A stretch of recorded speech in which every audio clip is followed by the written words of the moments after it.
Hey, I'm Danielle Jeffers, founder of Dough for Degrees, and today I'm going to recap my 2019 Silicon Valley Bank Trek experience. Stay tuned.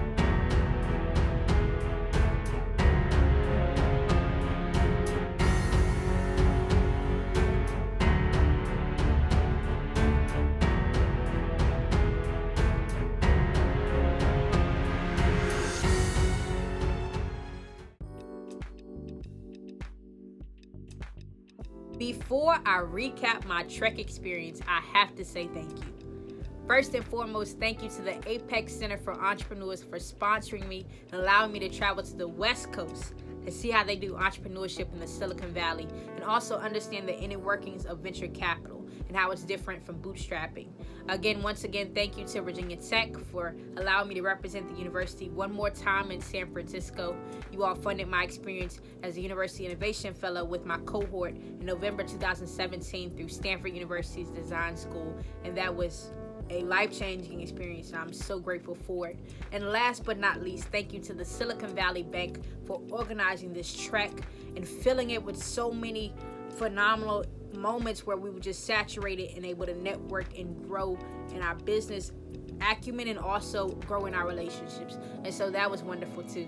But let me tell you about my experience. I learned so many different things, so many things that changed the way I think about entrepreneurship, changed the way I think about interacting with people and selling and sharing my product. And there were so many key takeaways in 4 days. 4 days, that's it, and we maxed it out. So day one, here we go. Day one was more relaxed. It was more get to know each other. But we had a very pivotal conversation with Ash Roth, a team member of SVB Bank. And he explained the inner workings of entrepreneurship in the Silicon Valley and broke down the science behind entrepreneurship and how we are more connected and similar than we are different, from schools to so many different metrics and measurements. But I just want to let you know, if you're an entrepreneur, make sure that you take the time to get to know other people who are interested in entrepreneurship, who are doing entrepreneurship, because they can share wisdom and insight with you that you may not get anywhere else, and you can take that and implement it somewhere else. So that was day one, the key takeaway of day one. Day two was jam-packed as well. There were so many things we learned, so many different people we met, but there was a key takeaway that stuck out to me the most. Tomas Tung is a venture capitalist, a VC at Red Point Ventures, and he has a wonderful blog on his site that you should check out if you're a startup founder and looking for resources to help you scale. But he taught me something that helped me realize what I knew, but I needed to implement more and be more aware of. He explained that you have to know your financials just as well as you know your product or service. Your financials will tell you where you are and where you need to be, but you'll have to know how to go and grow to get there. And so being able to explain what your P&L statement, your profit and loss statement, as well as your balance sheet and several other financial documents is extremely important. And you can learn that as a college student. You can learn that as a 40-year-old or older entrepreneur. It doesn't matter, but that's a key thing you have to do in business. Before day two ended, we had the opportunity to listen to two entrepreneurs who have been recognized on Forbes 30 Under 30 list. Joshua Browder, founder of Do Not Pay, and Lisa Fetterman, founder and CEO of Nomaku, broke down how they were so successful. To say it simply, it's believe in yourself and listen to your gut. That's it. Believe in yourself and listen to your gut. Know that you are capable of achieving what you see so clearly in your mind, but it takes a lot of work. Also, Lisa mentioned that it's important not to be discouraged by no.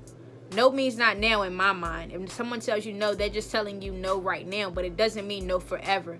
And if you don't know the answer to something, look it up and figure it out. Don't allow yourself to stop when you don't know the solution in that moment. Keep going and keep pushing through and relentlessly chase what you know is yours.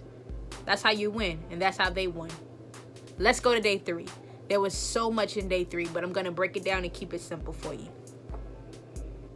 Day 3 was unique because it began with yoga with the VC.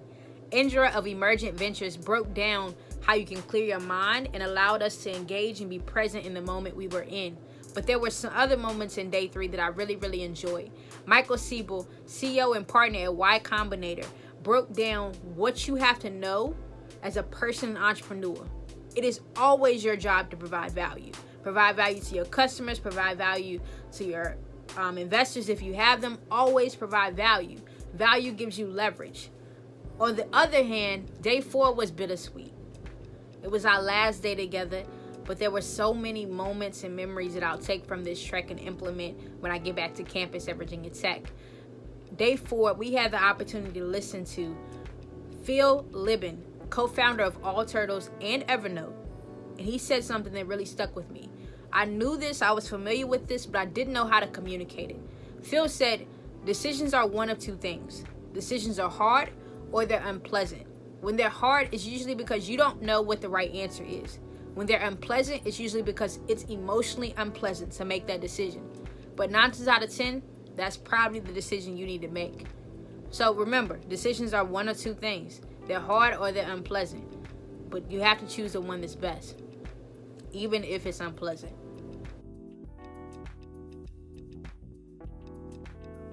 We ended this experience by doing one of my favorite things, playing ping pong. If you're in the San Francisco area, I encourage you to check out Spin. It's the perfect place for ping pong enthusiasts and ping pong lovers. Joining this trek and being able to mix and mingle with so many different people was unforgettable.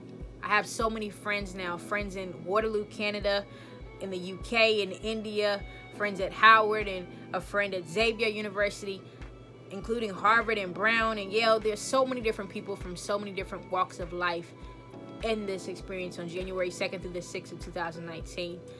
If you want to join, if you want to figure out how you can take advantage of this next year, then I encourage you to check out my blog for this video. I include some tips in terms of how you can position yourself to get selected by a university, or at least nominated by a university, and allow SVB to see the work you're doing and maybe select you. Also, if you want more scholarship success content, follow Dough for Degrees on Facebook, Twitter, and Instagram at Dough for Degrees, as well as subscribe to this YouTube channel. And add me on LinkedIn at Danielle Jeffers for more content related to scholarship success and more. I hope to see you on social media.